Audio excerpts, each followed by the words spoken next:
yeah. What's up with it? Do it cause I love it and I stuck with it. We ain't with the subbing in the cut with it. Please none of the talks, I heard enough of it. Like, what you gonna do? Where you at? Who you with? You ain't really about this, don't talk about it. Really on the move, on the map, never slip. Keep your hands to your lips, don't talk about it. Real eyes, real lies, all the time. Stand on it, if we said it, we don't walk around it. Loose lips, ink ships, red cup, blue strips, new phone, who this? No, we don't allow it. Really on go, I don't know what's an off day. Now we on road, came from smoking in the hallway. Now we got shows, boys feeling like Broadway. Always look both ways, even on a crossway. Driving down Cross Bay, out town Barclays. Really on big things, came up a small way. Championship rings, baby, that's a ball game. Oh, she want a little bag, baby, that's small change.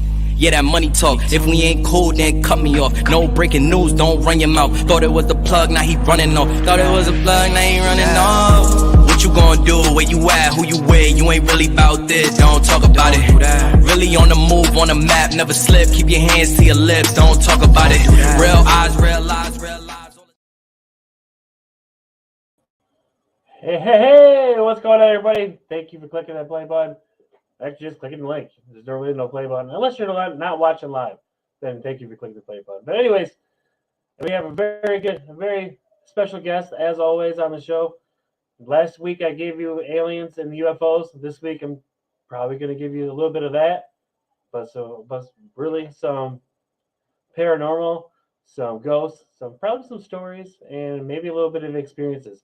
Because we have a very special guest today. We have the host of the Unseen Paranormal Podcast, Freeman Sims, coming on. And without further ado, let's get this going. Hey, what's up? Hey, how's it going? Good. Busy, but good. Yeah. I'm still a little rusty off of this holiday break.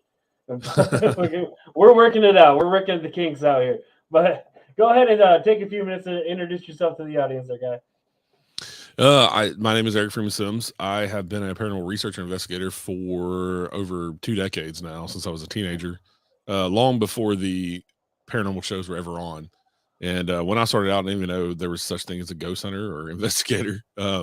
Just me and my friends kind of going out trying to figure out, what's beyond us in this life, and trying to, I guess, reconcile experiences that we had growing up and weird things that happened. And so I've been doing it for a long time now. Started the Unseen Paranormal Podcast a few years ago after being a producer on another podcast, and it's kind of taken off and has a life of its own. But yeah, I still investigate, do public events where people can buy tickets and come investigate with us. And the show is in its 3rd season.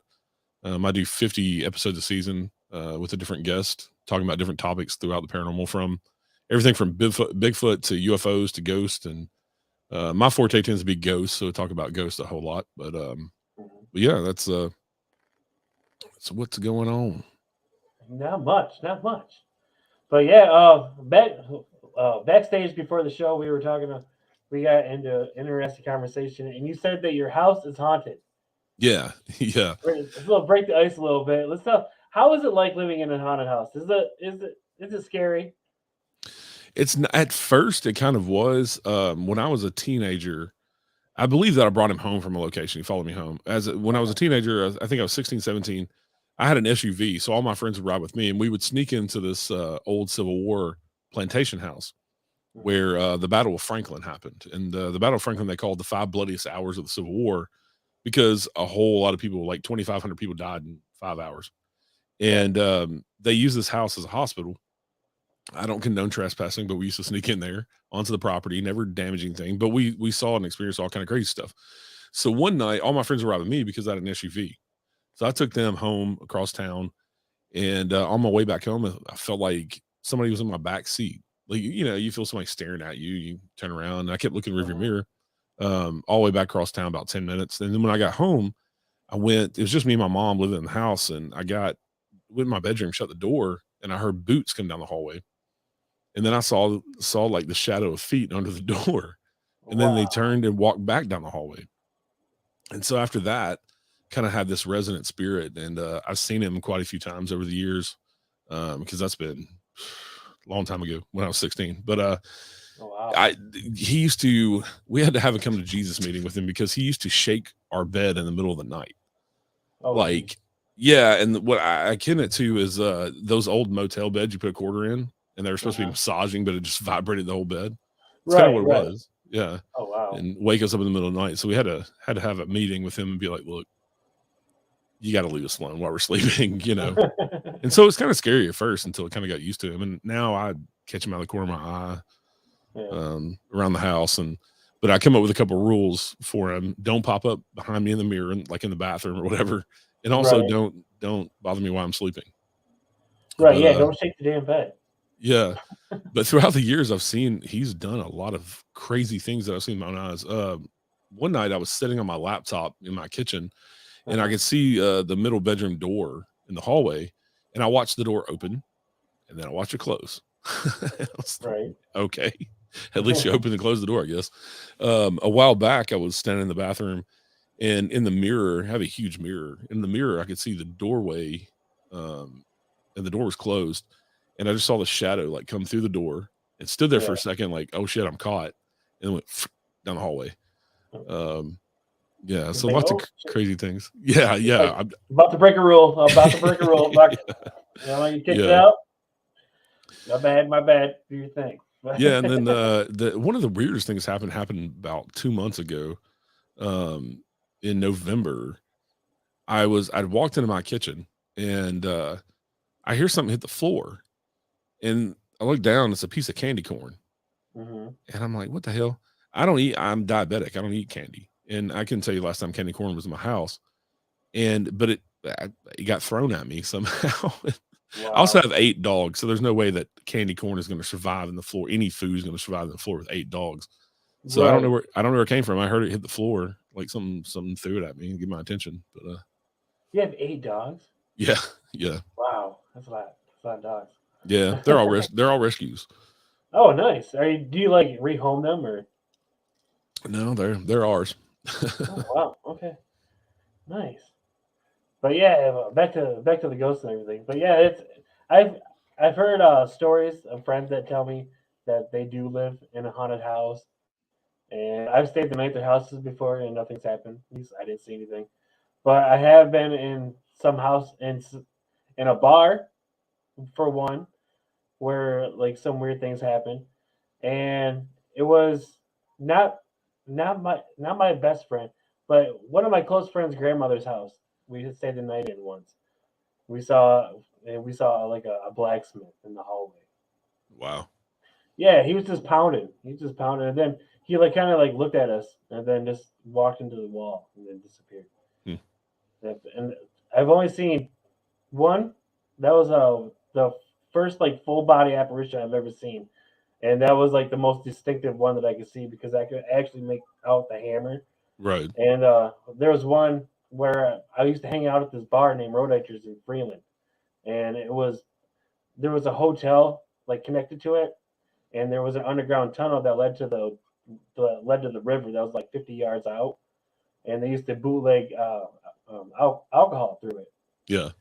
And there's a ghost in there that his name is Leo, and I was in there one day just in the back by myself watching Sports Center on the TV, and he disappeared like right across the table from me, and he like cheered me and then disappeared.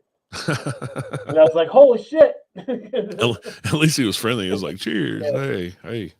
Grabbed my stuff and left. Wow. But yeah, I've had my experiences with ghosts.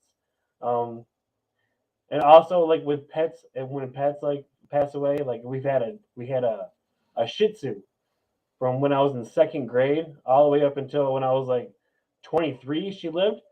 And then the night that she passed away, like I like had a dream about her, and then my grandma called me for like first thing in the morning and said, "Hey, I just want to let you know that Tiffany passed away." And I was like, "Yeah, I already knew." It was like a vivid dream that I already like thought that we already had this conversation. I was like, "Yeah, you already told me." And she's like, "What?" And she goes, "It just happened last night." And I was like, "What?" And I'm like, "I'm pretty sure we had this conversation before." And she's like, "No."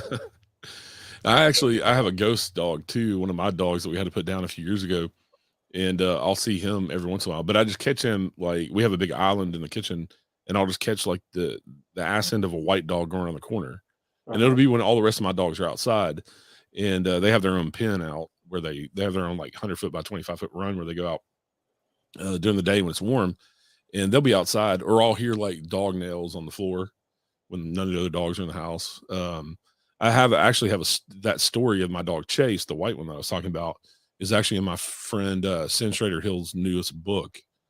She actually put my story about him in there, and it's about spirit visitations, and so he comes back and visits every once in a while. Oh wow! Got a comment coming in. A little story, maybe. I've heard glass break and couldn't find it. I was alone. Sounded like lots of glass broke. I thought a window or something. Then a few days later, my teenage son heard it. I didn't look for it the time he did. Never found it. Yeah, I've heard other stories of people talking about hearing like glass breaking, like, you know, they think something catastrophic is happening in the other room, and they go in there and nothing. There's nothing out of place. There's nothing at all. Right. Yeah, I tried to put my contacts in before. Stories like that tend to be like it's probably like a residual noise or something like that just kind of imprint on the environment, and when the conditions are right, you know, it plays back like an old VHS or cassette tape. Right, like I hear sounds all the time. Like I live in a townhome in an apartment complex, so I hear sounds all the time, and I usually brush it off as my neighbor.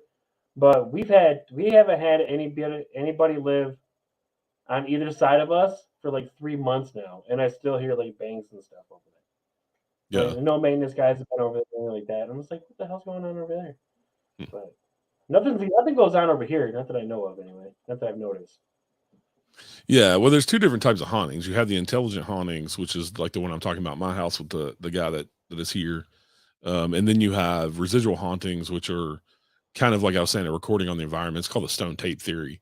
And so the reason you get that with a lot of older houses, because their foundations are made out of either limestone or quartz or something like that, that's kind of conducive to energy. And so that's why they use like quartz and watch movements, because it'll hold energy.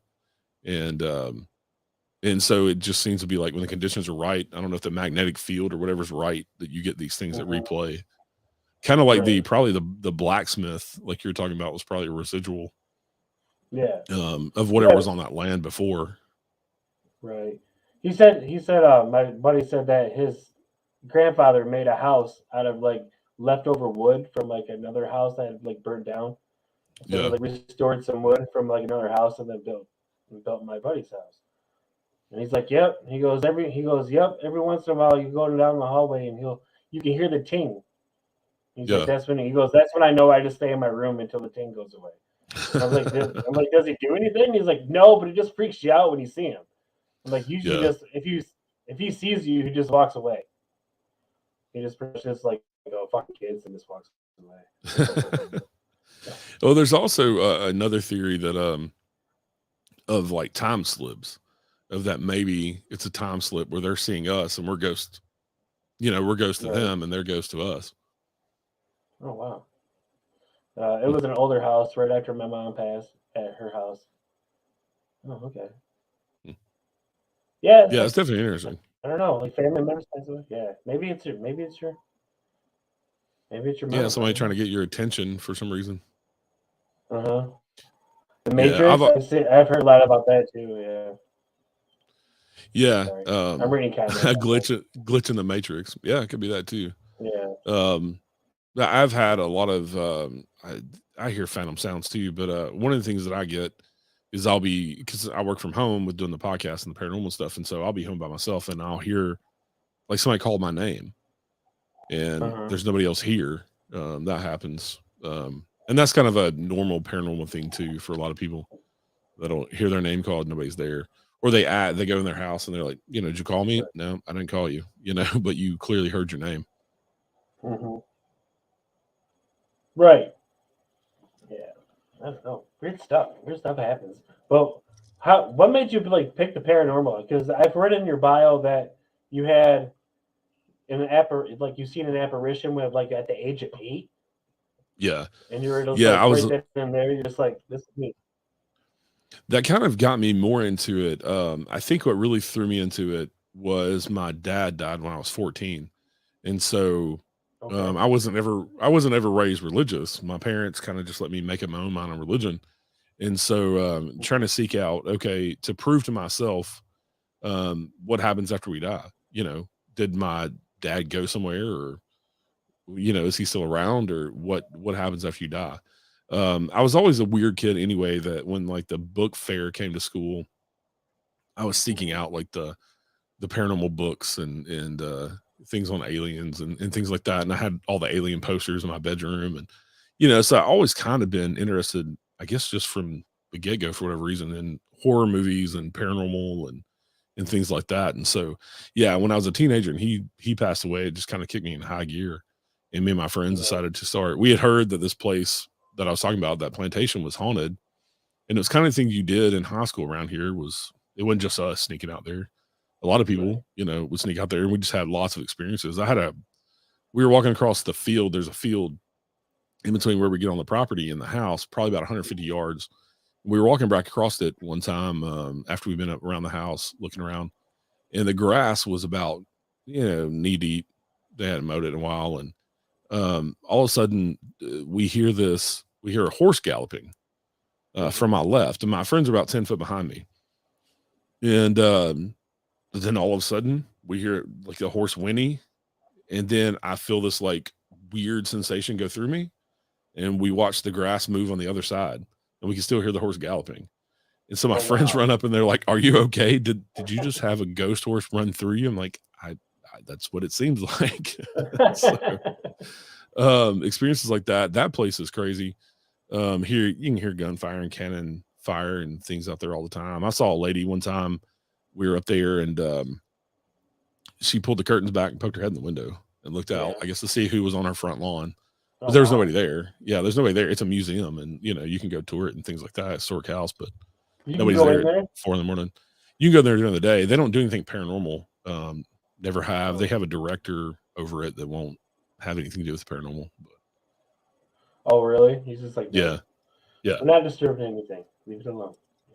Yeah, he's kind of more of a historical guy, and he doesn't want anything to do with paranormal. But yeah, that place is crazy. Yeah, they say like most like battlefields, like where the Battle of Gettysburg took place. Like you can still hear like gunfire, ghost gunfires, and people screaming and stuff like that. Yeah, this place still has big old blood stains in the floors from where it was. Oh wow! Yeah, it was the main hospital for the Battle of Franklin, and there are huge blood stains in the floor, in these wood floors. And they would do the surgeries upstairs at a south-facing window because that gave them the best light coming in when they were amputating all these limbs. And the story goes that through like soldier diaries and things like that they did so many amputations that the limbs stacked up to the second floor window. And so you just have all this blood, they're just doing amputation after amputation, all this blood, Back then during the Civil War, they didn't wash their hands and things like that. I mean, they had a pail of water maybe to, once their hands got too sticky, they would rinse it off. Yeah. But every corner of this house had wounded and dying soldiers in it. And even out on the front porch, it's technically the back porch that runs all the way across. They had 5 generals die at the Battle of Franklin, either 4 or 5, and they laid their bodies out on the back porch for all the soldiers to pay their respects or whatever, and until they had like a wagon come and take them off. But they also kind of buried the dead wherever they fell around this town of Franklin, Tennessee. And the McGavick family, who owned Carton Plantation, the plantation house I'm talking about, they actually paid their own money to have a guy go and dig them all up and put them in a 2-acre plot on the plantation property, which it's all Confederate soldiers, because the Union had enough money to take their men and bury them elsewhere, but the Confederates didn't. So it's mostly Confederate soldiers, but they have a cemetery book, and a lot of them, they don't, they didn't have any. It's not like they wore dog tags back then. So, but yeah, so you have about 2,000 soldiers buried on that property as well. Like unmarked graves too, no one knows who they are. Well, That's they're all marked, and they Oh, they're all knew. marked. Yeah, and they knew like by the patches and things on their uniform. Okay, they're from Arkansas or they're from Tennessee or whatever, Mississippi, or Okay. whatever. So they're separated into by state, and they all have Oh, headstones, but most of them don't have names on them because they just gave them a number. right. Because they would have to look like through their pockets to see, okay, here's a letter that somebody wrote them and has their name on it. That's that's the only way they could identify them. Or if they had like wrote their name in their jacket or something like that. Right. So yeah, crazy place. And so the more I dove into and having experiences there, it kind of was addictive of like, okay, this is an adrenaline rush for one, and two, okay, I'm actually seeing proof of an afterlife. Right. And so it snowballed from there. Yeah. And more investigating and all that. Yeah. It seems that when people get into the paranormal and like the afterlife is after like when someone close to them died. Like you want to know, where they're going, or what they're doing, or how they get there, or something like that. Yeah. And all that stuff. And it just seems to me that's when it kind of kicks in. Okay, there's got to be something after this, and it's only proof that even if you see like a ghost, if you don't believe in it, but if you do like see like there's something out of the corner of your eye or anything like that, it is proof that there's something after this. Yeah. And like there has to be. Yeah, one of the biggest things that I get when I do festivals and things like that, and people come up and talk to me, even when I do public ghost hunts where people buy tickets and they come to investigate with us, people are always like, I don't necessarily believe in ghosts, but here's my ghost story. And I think they want to gauge what your reaction is going to be, even though they know I'm a paranormal investigator researcher and I have the podcast and all that. They want to know if you think they're crazy right off the get-go. So they preface it with saying, yeah, I don't believe in ghosts, but here's my story. Yeah. Here you go. Yeah. And I call myself a skeptical believer because I don't jump to conclusions that everything's paranormal. I will be the first one to try to debunk it. I just have a kind of analytical, scientific mind, and so I don't use a lot of the equipment either because I think it's a crock of shit, like you see on TV and stuff. I just don't. Most of that stuff wasn't made to detect ghost. Ghost Adventure is the worst one, man. I talk shit about Zach Baggins all the time. Bobo Zach Baggins. Yeah, douche Baggins. Yeah. Man. Yeah. It was. I remember me and my fiance were watching that one night, and they were doing an EPV, I think what they're called when the voice pops up on the machine. Yeah. The Ovulus. Yeah, and that's the Ovulus. And they're like, they ask a question, and they're like, how did to like a female or something, and she's like, how did you die? And she goes, and it replied, I was raped. And everyone just like gets up all excited. She was raped. And I was just like, what the hell? Yeah. I'm like, even if this is scripted, that's like a fucked up thing to even come up and be like all excited about. But yeah, she said she was raped. Oh my god! And I was like, what? No, that's a tragic. Right. Yeah, and I don't like the provoking either. I mean, you don't want somebody coming to your house to start yelling at you, and then some of these people wonder why they get pushed and hit and scratched and then they jump to, oh, it has to be demonic. No, maybe you were just an asshole and they didn't like you and you were being disrespectful. I mean, so what are you going to do? What are you going to do if somebody walks in your house and starts yelling at you to answer them? I mean, I think that's pretty much their goal, though, is to pretty much like try to scare us about it. Yeah. Like they have to be demonic. They have to be something like, you could just be, like you said, you could just be a prick and they just don't like you. But they're just like, I think everyone wants to lean towards it's demonic, because that like brings on like the Armageddon or something like that. I don't know, but it just seems weird that people point towards evil. It's all about ratings, and that gets ratings. Those stories get ratings. People watch it. My biggest thing is like, watch Ghost Adventures if you want. I'm never going to tell anybody not to, but just understand that most of those shows are entertainment. That's not what we actually do when we go out and investigate, and they're entertainment. And also, I've kind of gotten a peek behind the curtain with having a bunch of paracelebrities on my show and talking to all these different paranormal people who've had dealings with like Zach Baggins and Ghost Adventures and some locations, people at locations I've talked to that had dealings with them, and they come in with a script, which tells you right there, If they come in with a script, come on. You know, they're not seriously investigating. Yeah, and they're the worst ones. And there's other shows that come in with a script too. I actually talked to a producer from haunted hospitals because I worked as a medic for 15 years. I worked in medicine for 20 years. And so I've had things happen to me in hospitals and nursing homes and things like that, paranormal wise. And I talked to a producer from haunted hospitals who was interested in one of my stories. And I guess it wasn't demonic or it wasn't scary enough for them because I'm not like a dramatic type of person. So I guess I didn't sell it well enough for TV to where they didn't think, you know, it would work. So yeah, I heard from him a couple of times and then never heard back. So now, have you investigated like nursing homes? Because I've heard those are like one of the most haunted things, like buildings out there in nursing homes.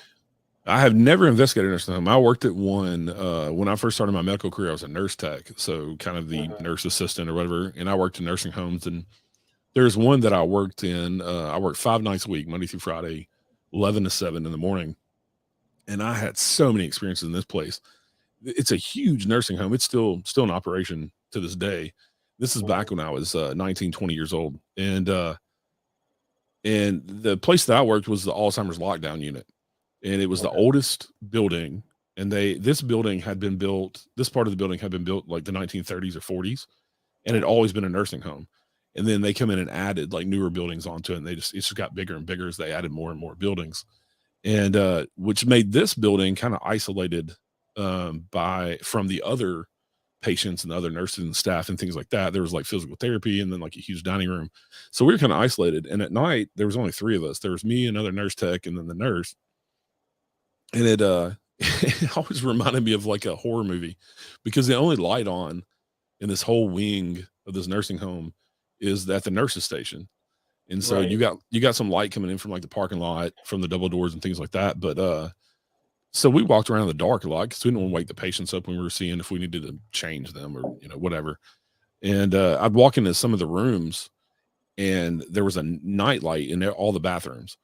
And like a wheelchair would be sitting there and it looked like somebody sitting in the wheelchair. You could see the head and shoulders from the being backlit. And I turn the light on, there's nobody there.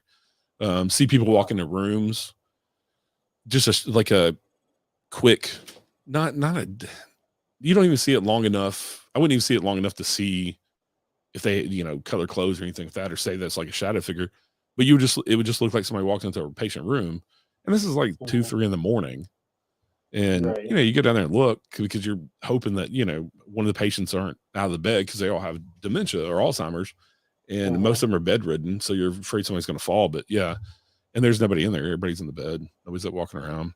The story that I told for haunted hospitals, talked to the producer about haunted hospitals. The only thing that I can call it is like the angel of death. I don't know what else to call it. I was on the floor by myself. The nurse and the other tech had gone to lunch about 3 in the morning. And like I said, the only light on is at the nurse's station. So I walk up to the T in the hallway and I look to my left and there is a tall, skinny young guy in an all black suit standing at the end of the hallway. And he's kind of lit from the parking lot lights. And he just smiles at me, not creepy, not, you know, wasn't evil, I didn't get any creepy vibes, and walked into a room. And I'm like, what the hell? There, you know, this is like 3 in the morning. There's no visitors, no nothing. So I walked directly down there, go into that room, turn the light on, there's nobody there. Wow. And so I told the nurse and the other tech, and they're like, you know, shit happens to us all the time. We see crazy shit. You know, you hear people walking down the hallway that aren't there. Like this place, there's so many people died in this part of the nursing home. It's ridiculous. Wow. So they just chalk it up to whatever. So the next morning I go home at 7. I come back in the next night, and an hour after I left that morning, one of the patients in that room died, like unexpectedly. We weren't expecting either of those patients in that room to die. So that was interesting. And then we had a lady who, whenever she talked about the man in the corner, somebody on the floor was going to die. Somebody in that wing of the nursing home was going to die. And that was just general knowledge. Wow. So it's like the residents like knew about this? Well, you got to think a lot of them were so bad off with dementia or Alzheimer's, they really weren't coherent. Like you couldn't have a conversation with them because their brain's kind of gone with Alzheimer's, dementia. But this lady, every time she talked about the man in the corner, she was afraid of him, and but all she would say is the man in the corner, man in the corner, and she'd be like, flipping out. But it would happen, and every time she would see him, somebody would die within probably 24 hours. And that was just known with the nursing staff and stuff. Like, okay, well, that's just normal everyday business in this nursing home. Yeah. But I've never investigated a nursing home.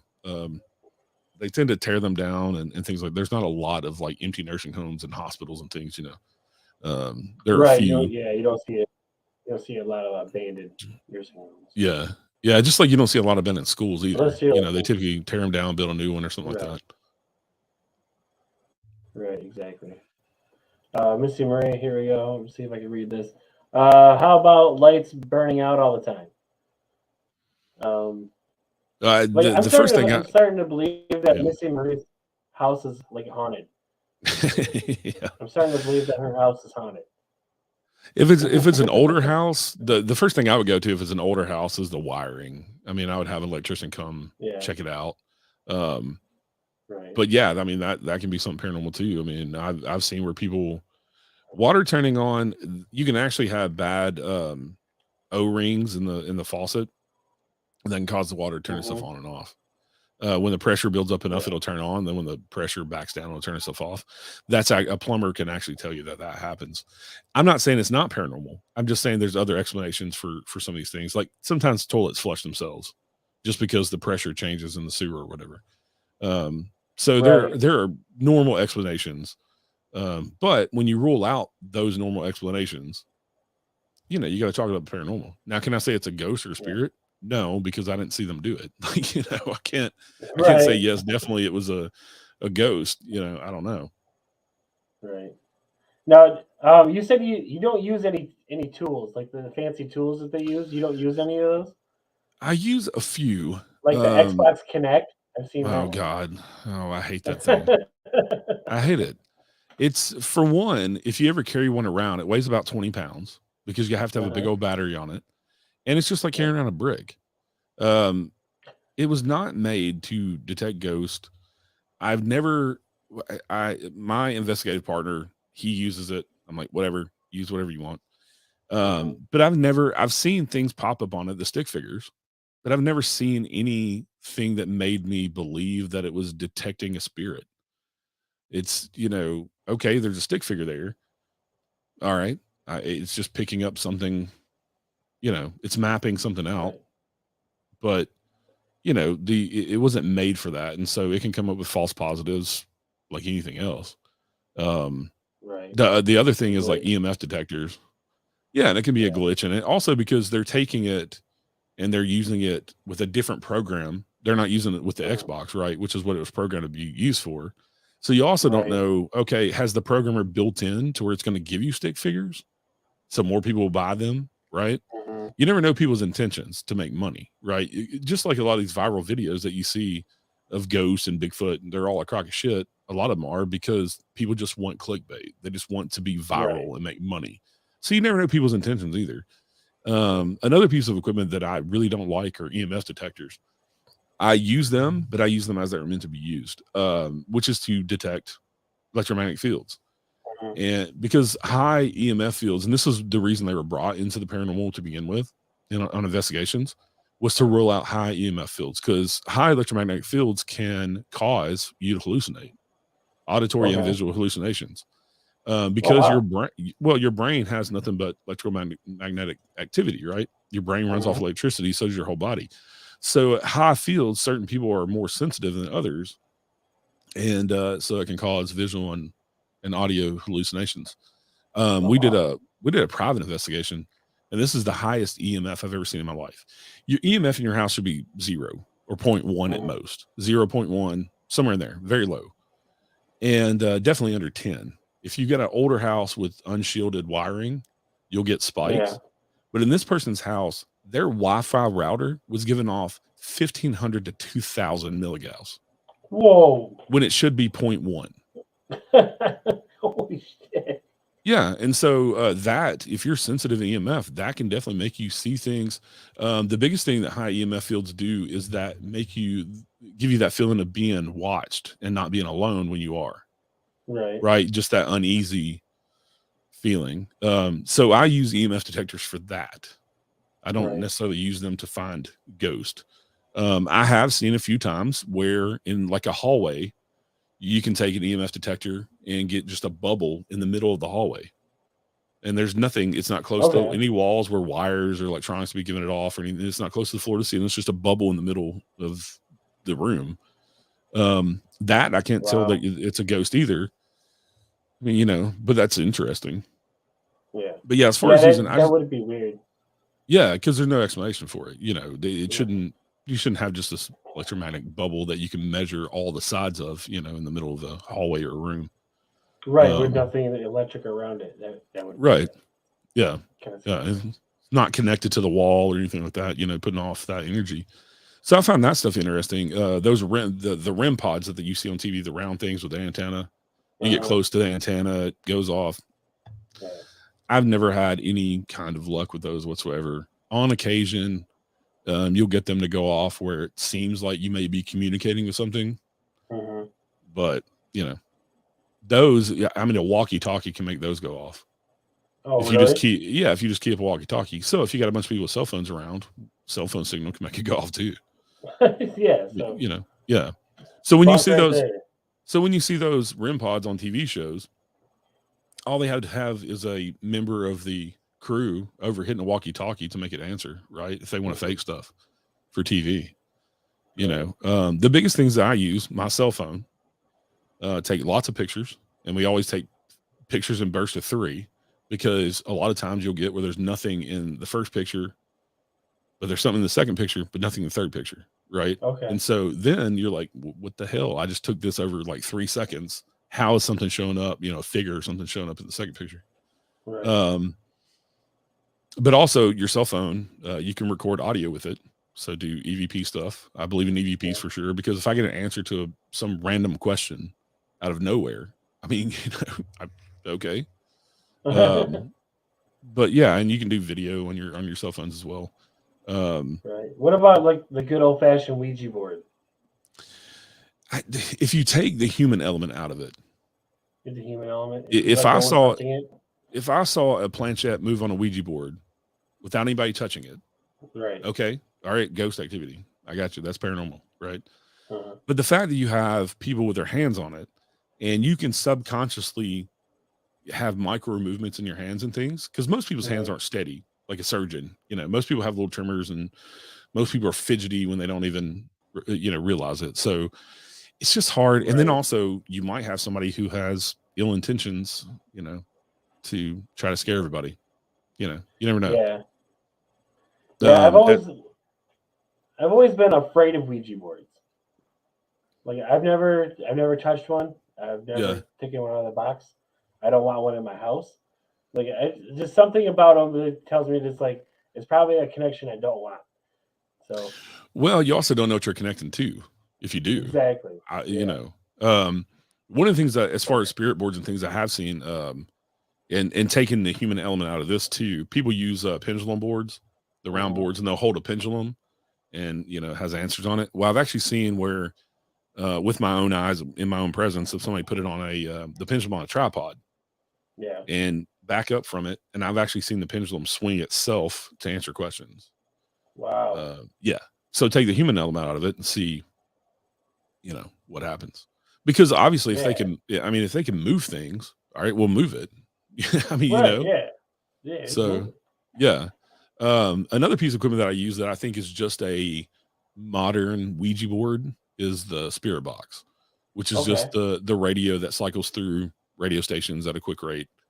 And we usually use it, what's called the SS method, is where you put on noise canceling headphones, blindfold, and all you're hearing is the white noise of the spirit box.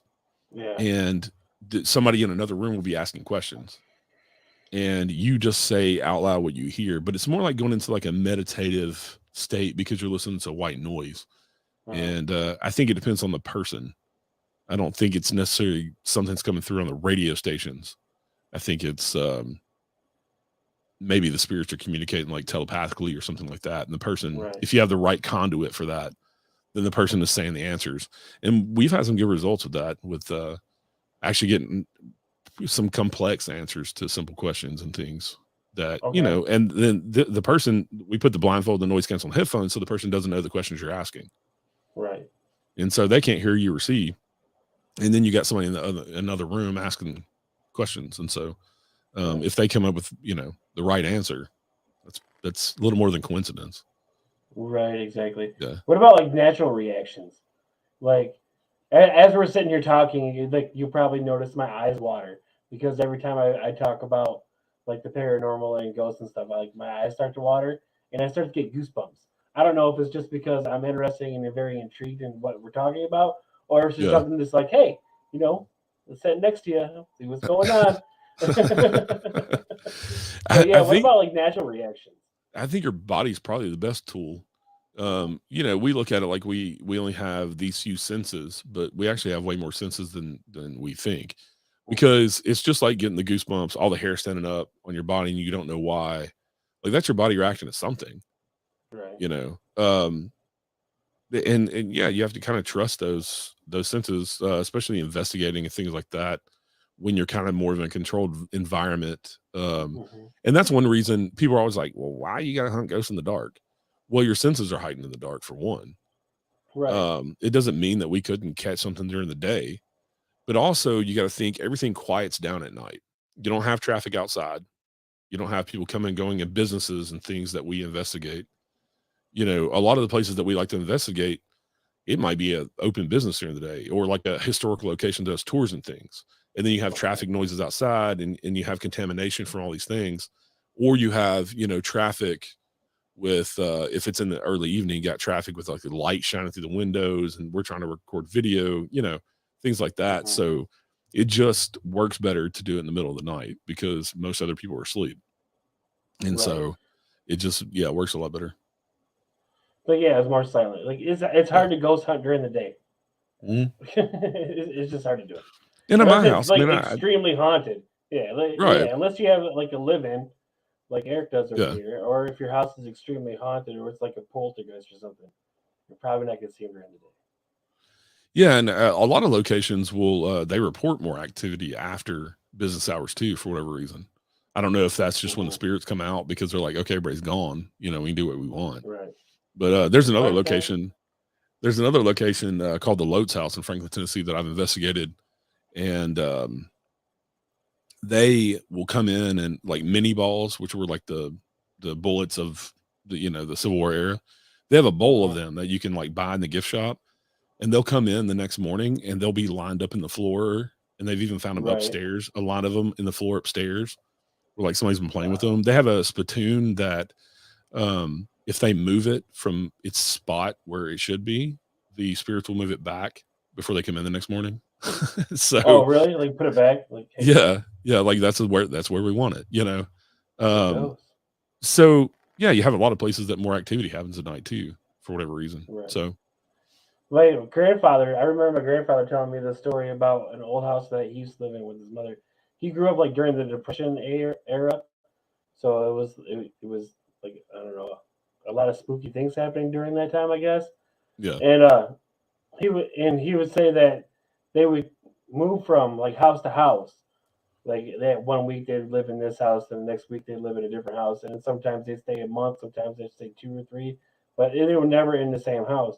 And he said they moved into this one house for a couple weeks, and at night he could hear like a ballroom, like a ballroom dance like go around in the basement, and then he'd go down there and open up the door, and nothing would be down there, just be like a basement, and and the noise would stop as soon as he opens the door. The noise would stop. And then he would shut the door and he'd go back upstairs, and it continue like. And he said throughout like the whole 2 weeks, like he could hear a ballroom in the basement. Oh wow! Like that's this crazy shit. Yeah. And it was like wow, wow. But he's not one to believe in the afterlife or anything like that. If you asked him, he passed away probably like about 2 years ago. But if you would have asked him, hey, do you believe in the afterlife or ghosts or spirits, he said he would be the first person to say no. Yeah. And it's like, but you just, they'd be like, no. Yeah. Like, what happens when you die, Grandpa? Nothing. It's like, okay, wow. Yeah. Even with having experiences. Yeah. Yeah. Yeah. I come across those people. It's some of those same people like I was talking about that say, I don't believe in ghosts, but here's my ghost story. Right. They're just, for whatever reason, no matter what would happen to them, they probably would change their beliefs. For whatever reason, some people are like that. Yeah, it's crazy. Like, you can't even, Yeah. like, I don't know. Like, if something like that happened to me, I'd be like, okay, I believe this is it. Yeah. But Yeah. you have those people that you're just like, nope, I can't do it. That's not what I saw. That's not what I saw. That's not what I saw. Yeah. You And still wanna believe it. like for me, like I said, I've been having this shit go on my entire life. And so I don't really have a choice to Right. believe. That's also, I think, what's forced me into being the skeptical believer, where my brain goes to, like with the plumbing and the electrical issues, like the one lady was talking about. My mind goes to that because I've seen so much shit that I think it's my duty to debunk if I can, instead of just chalking everything up paranormal. Because I think there's a lot of people. There are a lot of people. I'm on all kinds of paranormal groups and things like that on Facebook, and there's so many people that would just jump to everything's paranormal. If there's something weird in a photo, it's paranormal, even though you'll have 800 comments of saying no, that's just a lens flare in your picture. That's not an orb. These people are adamant. Why do you got to be so mean? Why do you got And people aren't being mean. They're just telling you that's not paranormal. That's just a photograph anomaly. You even have photographers telling people, no, that's a lens flare. That's from the sun. That's this, for professional photographers who know, and people still won't believe it. Confirmation bias is a crazy thing, but, so I just try not to be one of those people. I try to, like I said, be rational about it. But at the same time, I just had so much shit that has happened in my life that I definitely can't ever discount anybody else's stories or experiences, because I don't want them to discount mine either. I wasn't there. Right. Who am I to say? I mean, if you ask me, what do you think it could be other than paranormal? And I have people ask me that all the time. And I'll throw out some ideas to them, but I'm like, if you think it was your grandmother coming to visit you, it probably was. Right. If it was that profound of an experience, And even if it wasn't, who gives a shit? Exactly. Right. Whatever makes you feel better. But even if it wasn't. Yeah. And that's, like I said, who am I to tell you that you're wrong about your experience? I don't, I want people to believe me when I tell you my experiences. Right. And so, exactly. Yeah. Exactly. Now, have you ever ran into anything I know we talked about this earlier about clickbait. Have you ever ran into anything demonic, I don't know, I have not. a demon or anything scratched or anything like that? No. In over 20 years of doing this, I've seen people get scratched, but my thing is, if you're an asshole in life, you're probably gonna be an asshole in death. Right. And some people are just nasty. They were nasty people in life. They were miserable or whatever. Or maybe the spirit's angry because they were murdered. Maybe they're angry because of how they died. Maybe they're angry because, and I always tell people, think about this.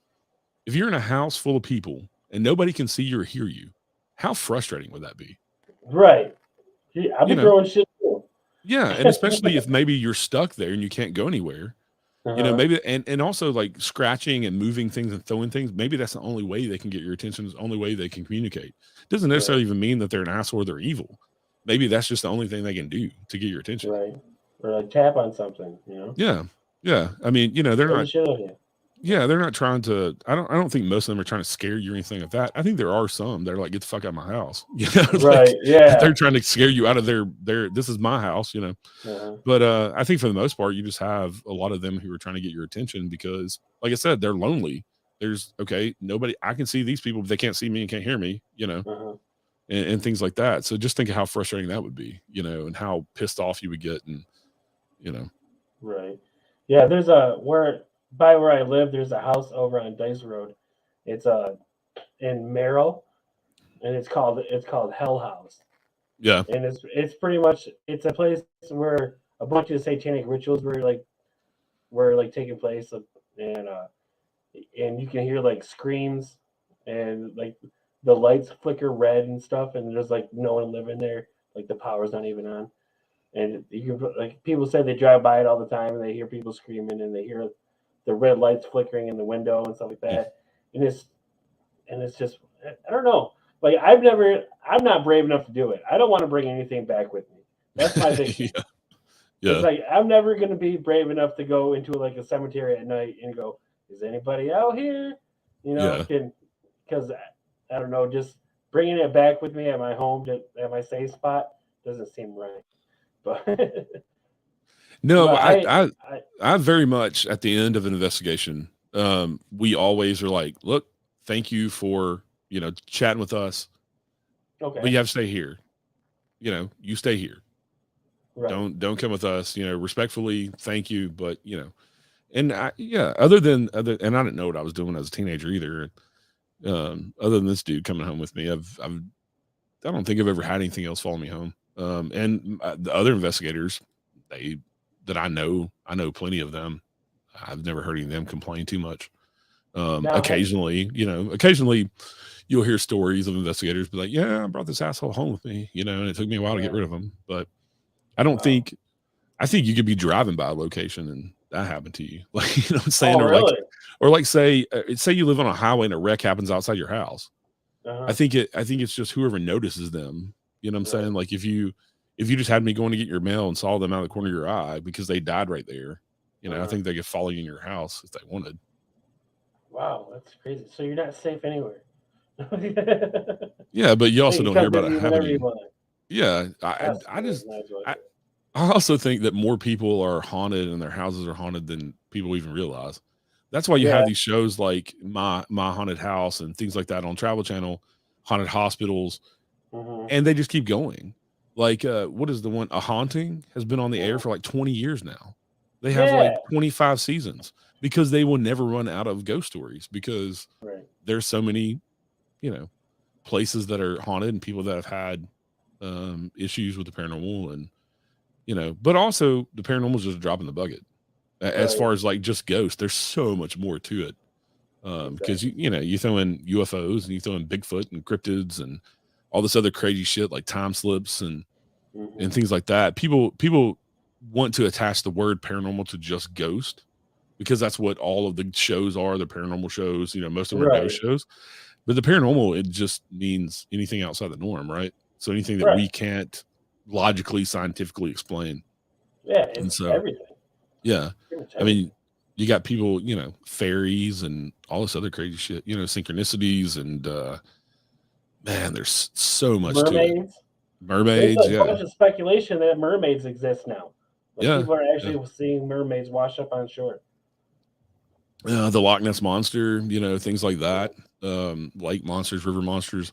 Hmm. Um, yeah, all kinds of crazy stuff. Now you got people talking about the Shimmerman or Glimmerman also, which is kind of like the predator Hmm. cloaking, people Yeah. have seen. Yeah, Dude, that's you know, crazy. What yeah, if they're like? What if just like aliens? You're just like, hey, where do they come visit? yeah. I You guys don't know what they're doing, what we're doing. They just come visit. yeah, yeah. Well, like in the Bigfoot camp and Uh-huh. the Dogman camp of people that research that stuff and that's kind of their forte. You have two different camps. Yeah. So, especially in Bigfoot, you have the people that believe that Bigfoot is a flesh and blood creature, and then you have the other people who believe that it's interdimensional or has something to do with aliens or some kind of spiritual being. Right. And the people that believe it's flesh and blood call what the other people believe in woo. That is their term, woo. Well, And yeah, yeah, and just they don't get along either. The two they just hate camps don't each get along. other. They do because of their differences, and they just can't get on the same page. And so uh, you know, it's a little bit ridiculous. It is. Um, It is actually. This is you brought up Bigfoot, and I thought this was kind of funny, but it is actually legal here in the state of Michigan to hunt unicorns. You are allowed to obtain a license to hunt a unicorn. So, with Bigfoot, I think it's Washington State made it illegal to shoot a Bigfoot. oh, you can't shoot them if you see Nope, them. you cannot hunt Bigfoot, and I think it's Washington State. But that's also where they have a lot of the sightings because the Pacific National Forest out there is like 68,000 square miles of Yeah. uninhabited forest. And so it's one of the biggest forests we have in the United States Hmm. proper. you get up into Canada, of course, you got a lot more expanses of forest that are way bigger than that. But yeah, the good majority of your Bigfoot sightings in the United States come from that area, and then also come from out East Tennessee in the Appalachian Mountains, Smoky Mountains, where I'm my area. And then you also got a huge the Olympic Project. For anybody that's into Bigfoot, Olympic Project, they believe it's a flesh and blood creature, and they study a huge chunk of forest in Arkansas, I believe it is, in the Ozark Mountains. They've got a huge study area out there that's like 40,000 acres where they have cameras and all this other equipment up, trying to capture evidence. And kind of mainstream science is jumping on it a little bit now with doing DNA analysis on hair and things that they found, and some of that DNA analysis has come back as being primate but unidentified primate, which is interesting. Yeah, which is very interesting. And then a couple of things that I've seen, they've had some of the hair come back with DNA that looks like it's half human DNA when they test the hair, but then they also get primate DNA. It's like a mix of the two in the same hair sample. Like maybe like an ancestor that got caught in the middle. Yeah. Like where we would have been if aliens didn't right. That's our DNA. Yeah. Yeah. Did it jump us ahead like a couple hundred years? Yeah. Well, if you look at like our evolutionary tree that they have mapped out, there's so many pieces missing to get to humans. We have like Cro-Magnon Man, and you have a couple of others, but also one of the big things that the Bigfoot skeptics jump to is, well, why haven't we found a skeleton or a skull? Well, why have they only found mandible, the bottom jaw of some of our ancestors, but we can find complete dinosaur skeletons, right? Right. But we can't find our own ancestors' skeletons from 20,000 years ago or 30,000 years ago. But millions of years ago, we have a complete T-Rex skeleton. Right. So, that's odd. And we're not even finding complete the like Neanderthals and things like that. We're not even finding complete skeletons of them. We're just getting partial skeletons or a skull or, a bone here and there. It's not even a complete body. So for a Bigfoot, and also you got in these vast expanse of forest, you'd be hard pressed to find a carcass of anything. Even a bear as big as they are, right? You're not gonna. It would be rare for you to find one bone from a bear carcass, just because you have all these animals that are scavengers, and that's what they do. That's what they're there for. Decay and all that stuff too. Yeah, and then also if you think about an intelligent species like humans, if they even have half the intelligence we do, maybe they bury their dead. Right.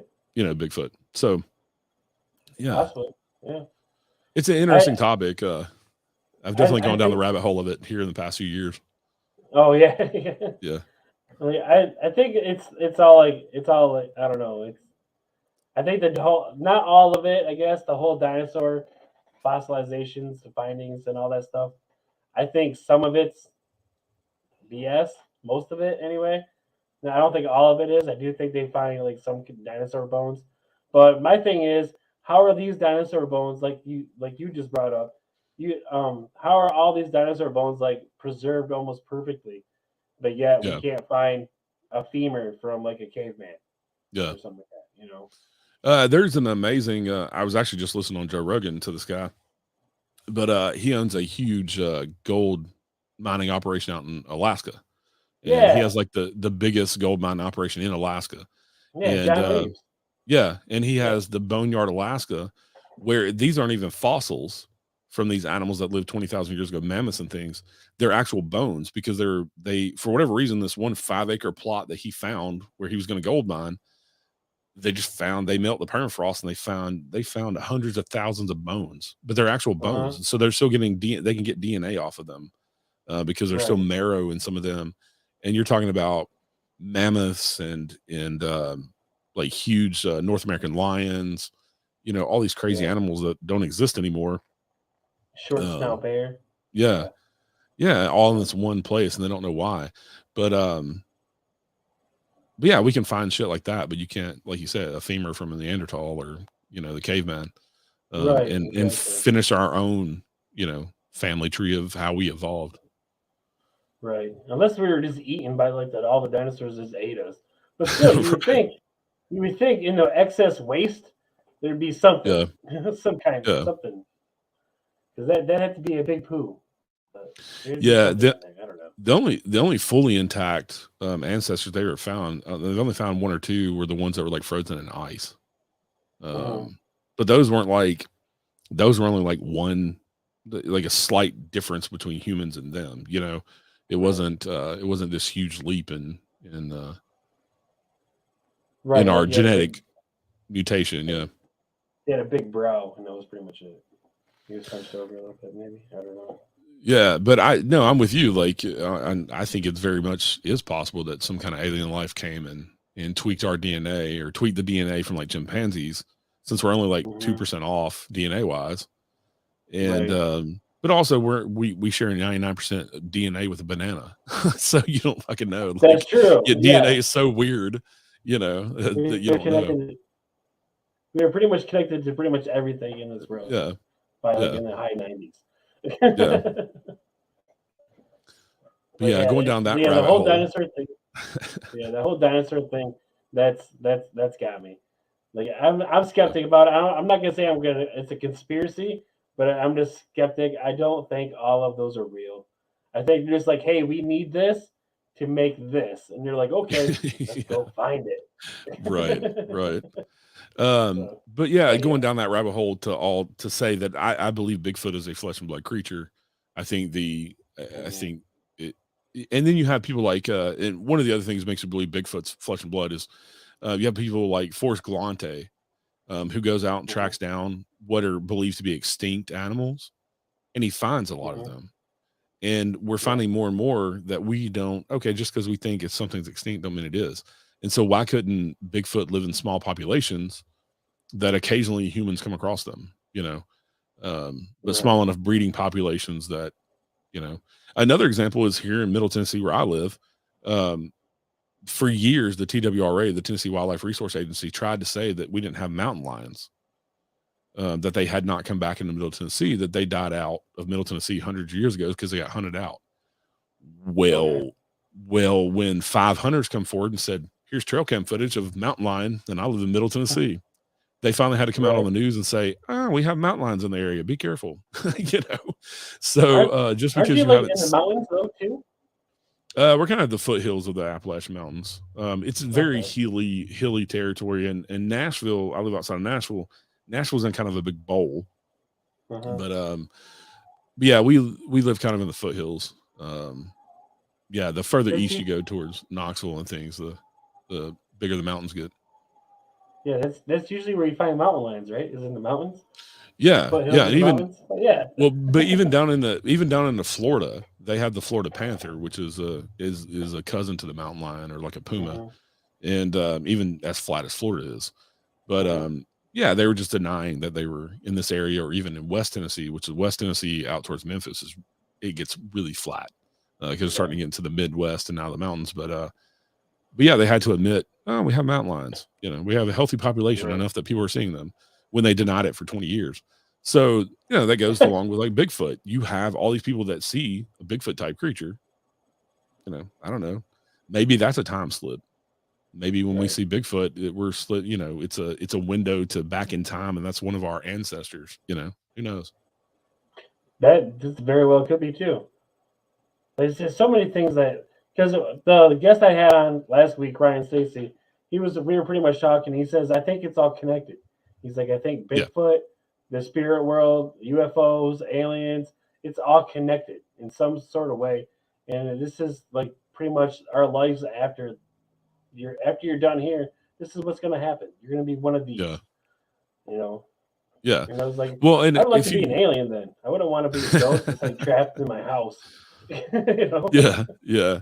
Well, if you look at like Native American teachings, I have a really strong Cherokee Indian history and Okay. ancestry. Two of my grandparents were full blooded off the reservation Cherokee Indians, but Wow. but if you look into like like the Cherokee, who all throughout this area in the Carolinas, they believe in all of it. Like Bigfoot was just a creature that they respected, but Mhm. Bigfoot they think and this goes along with a lot of other tribes across the country, that Bigfoot had one foot in both worlds. So Bigfoot was a spiritual being, but was also a physical being, and they didn't fuck with Bigfoot. They kind of had a truce with the Bigfoot community, and they kind of left them alone, and they left the natives alone. But they also learned things from each other, and so. But yeah, you go back in the folklore, and they believe all of it's real. There's also most Native Americans across the United States believe in a race of little people that are about 2 foot tall. The gnomes? Kind of like gnome fairy territory. Yeah.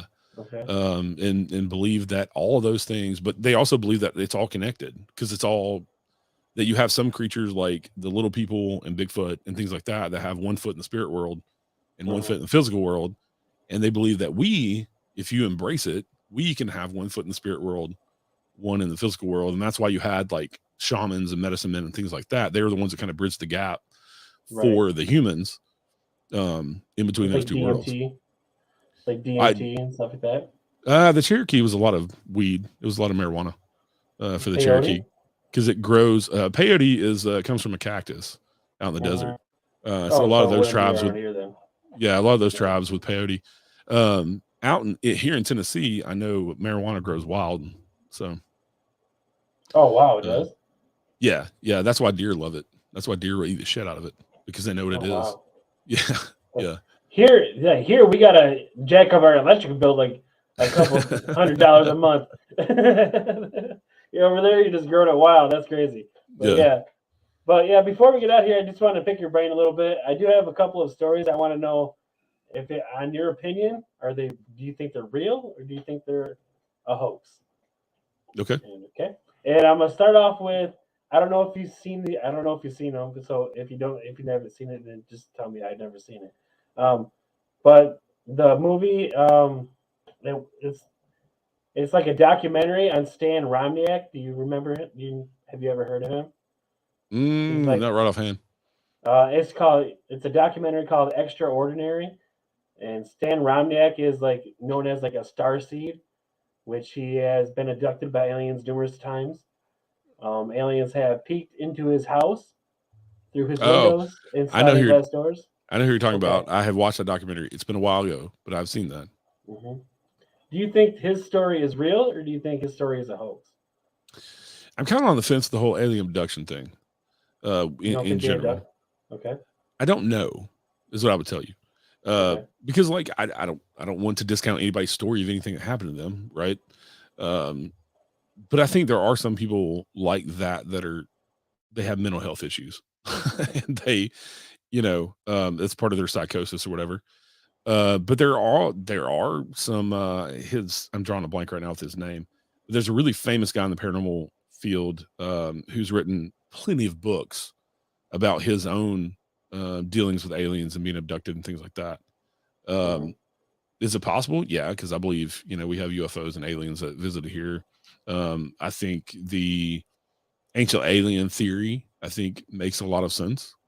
I'm actually doing an interview with a lady next week talking. She's an archaeologist and an anthropologist, and she studied all of these Teotihuacan, Pumapunku, and all these sites, and even the Giza, the pyramids in Giza in Egypt and things. So it'd be cool to have her, who she's an anthropologist and an archaeologist, and study these things and believes in them. So, but I think it's entirely possible. That's like the one place in this world that I want to visit before I die is the Great Pyramid of Giza. Yeah, I want to go to. I want to try and go in. Let's go in. Yeah. See what happens. There, and the other place that I want to go to is Machu Picchu in South America. It's it means the city among the clouds, and it's the one that they built, like they cut the top off of a fucking mountain and built a city up there, and they had running water and everything. Oh wow. Yeah. That'd be crazy. I think it's called Machu Picchu. I think it's you have Teotihuacan, you have Pumapunku, Machu Picchu, all these Aztec and Mayan sites, and so trying to get the names mixed up. But no, I believe it's entirely possible. Now, is that guy full of shit? I don't know. Right, maybe, possibly. But go out there, everyone that's watching, go out there and check out Extraordinary. Be your own critic. See who it is. Travis Walton, the Fire in the Sky guy. Everyone knows who's about Travis Walton. I completely believe that. There were too many witnesses to that. Yep. And if you go and watch there was a newer documentary that was a bit more in depth than any one that I had seen, that they'd ever done about him. It was put out not too long ago, I think on Discovery Plus. And his story has never changed. His friends' stories have never changed. The guys that were with him. And whenever they were interrogated and given lie detector tests, all of them passed. All of them told the same story individually. Mm-hmm. And when the hell does that ever happen? If you have 5 people involved in a murder, they're going to trip up. The cops are going to trip them up because that's what they do. But that story, the fact that, it's never changed. It's never, ever changed. It's always been the same. And even the police that were involved in it, everybody that was involved in it was like, something's fucked up here. Right. Even like the sheriff that was involved. Yeah. Like something happened here. Yeah. After like watching him on Joe Rogan, I've seen the movie a dozen times, and I've seen him on Joe Rogan too, where he told the story, and then I've seen him like give a couple of speeches too off of YouTube, and it's just every time it's like you said, it's the exact same story, the exact same thing happens, the exact same descriptions, and it's hard not to do something like that. I mean, could he be just like a really, really good liar and just really no? But if he is, he made a damn good living off of it. So, I've seen some interviews he's done where people have tried to trip him up on purpose by asking him questions that he had never been asked before, and he always has an answer, and it always makes sense with the story he's always told. So, I believe that very much possible. Now, the only thing that I'm kind of sketchy on is what he said about when they abducted him. He was on the ship, right? I don't know. Maybe that's a false memory or whatever, but as far as him being abducted and then him being abducted and then showing up, 3 days later, like 20 miles away and shit. Yeah. Right. Yeah. The exact same clothes he was in. Yeah. It's crazy. But I do have a sense it's true. And also his reason behind them abducting him, like they didn't mean to kill him. Like, whenever that beam or whatever hit him, stopped his heart, they're like, shit, let's take him, and fix him and then bring him back.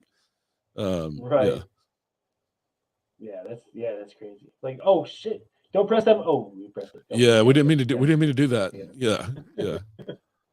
Just drop him off outside of town. Our bad. Sorry. See you later. But okay, let's go. The Amityville Horror. The Amityville no. House. No. You think it was just like a murderer? A blatant murder? The murder happened, and there may be some things in there. There are a few photos floating around. One's of a little boy, ghost, that was taken in the hallway, and that does look like one of the kids that was murdered in the DeFeo family. But what happened to the Lutz family? No. I think it was all to make money. Lutz family? Yeah. I think it was all to make money. The Warrens came in, they got a book, they got a movie, and I think they had to keep up the story after that. I'm not a big fan of the Warrens either. At all. The Warrens? Okay. Yeah. I understand that they brought the paranormal to the forefront and things like that, but I think a lot of what they did was a crock of shit. Yeah. Oh, okay. Wow. Yeah. The Warrens. Yeah, I don't really know study about the Warrens, but I know they were very important into the paranormal. Yeah, just kind of bringing it to pop culture in the forefront. But other than that, I don't think what they did. I just don't. Right. I don't believe in a lot of what they did. Yeah, I do. I think it makes for a good movie, but the Amityville Horror, I don't believe it's real. I mean, the house looks creepy as hell. I wouldn't want to live there, but the owners now actually changed the windows, so they're not those iconic windows anymore. Yeah, because they wanted people to get the fuck off their lawn, stop coming taking pictures of our house. Nobody after the Lutz family, nobody else has ever reported. There's been 4 or 5 other families that live there. Nobody else has ever reported paranormal activity of any kind in that house. Wow. Yeah. Full of shit, Lutz. So, man. Well, there you go. Well, all right. Thank you for coming on. I don't want to take up any more of your time. We've been an hour and 15 minutes. No, thank you for having me. It's been fun. Yeah, not a problem. I always welcome everybody back. Every once in a while, I'll do an answer the internet special, so you might get a message from me here in the nearest future. Just inviting you back. You can more than welcome to come back if you want. If not, that's cool too. But yeah, I want to thank you for taking time out of your night and come and just chit chat with me about some paranormal, mostly spirits. But yeah, like people out there, like if you ever see something in the corner of your eye, just remember it might actually be there. Yeah. It might Yeah. actually be there. And sometimes But kids' anyway, imaginary friends aren't imaginary. right, that's what scares me the most because I have a 5-year-old and and it's like Yeah. okay, I don't want him having imaginary friends, but he's an only child, so it might be bound to happen. Did you have an imaginary friend? I don't think I did. I don't think I ever did. No, I don't remember ever having one. I don't remember having one. I'd have to ask my grandma, she would know. Like hell yeah, you talk I do it every time. His name was Simon. But all right, Eric, if you have any shout outs or anything to go or anything to promote, go ahead. Now's the time. Yeah, everybody go check out the Unseen Paranormal Podcast. Like I said, I have a different guest on each week. Talk to everybody from authors, historians, other investigators, celebrities, all that good stuff. And we're in the middle of season 3 now, so plenty of episodes. I think I've got 116 episodes out to go binge listen to all these different people. And also, I like you put in the promo, I'm on the cover of American Paranormal Magazine, the Tennessee edition. So go check that out. Yeah, I got some more stuff coming up. If you're in the Middle Tennessee, Southern Kentucky area, you can go on to Facebook or Instagram or any of those. And I'm always advertising public ghost hunts that we sell tickets to. So we got quite a few coming up this year. So come out and investigate with us and pick my brain in person. Yeah, it'll be fun. The good times. All right, sir. I want to thank you again for coming on. Thank you.